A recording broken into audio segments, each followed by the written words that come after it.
জীবনের সবচেয়ে খারাপ পরিস্থিতিতে চোখের জল মুছে ঘুরে দাঁড়ানোটাও কিন্তু একটা সাকসেস। কষ্টের দিনগুলিতে দাঁতে দাঁত চেপে হেরে না যাওয়াটাও কিন্তু একটা সাকসেস।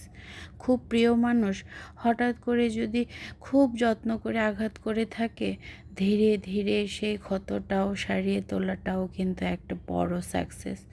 মনে রেখো, এই অন্ধকার সময়ে সমস্ত প্রতিকূলতার সঙ্গে চোখে চোখ রেখে লড়াই করাটাই আসল সাকসেস। আর বেঁচে থাকাটাই জীবনে একটা বিশাল বড় সফলতা। তাই প্রাণ খুলে হাসুন। আসসালামু আলাইকুম। কেমন আছেন সবাই?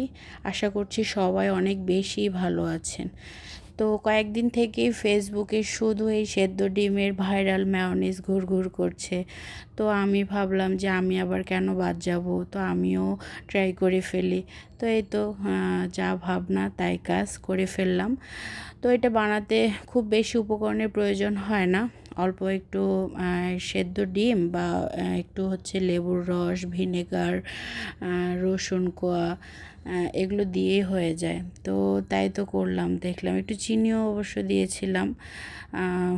দিলে একটু মিষ্টি মিষ্টি হয়, কারণ আমার ঘরে বাচ্চারা আছে। সাথে সাদা সয়াবিন তেল, মানে রান্নার তেল যেটা, এটাই ব্যবহার করেছি। আর হচ্ছে এটা তো অলিভ অয়েলও দেওয়া যায়।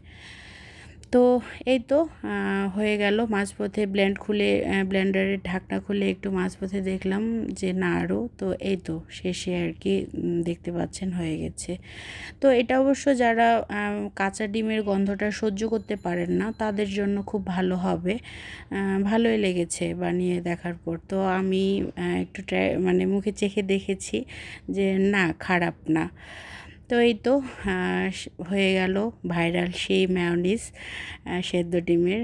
তো এ তো ভালো থাকবেন সবাই। আর আমার ভিডিওগুলো কেমন লাগে অবশ্যই লাইক, কমেন্ট, শেয়ার করবেন।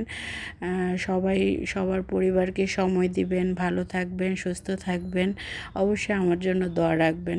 আল্লাহ হাফেজ।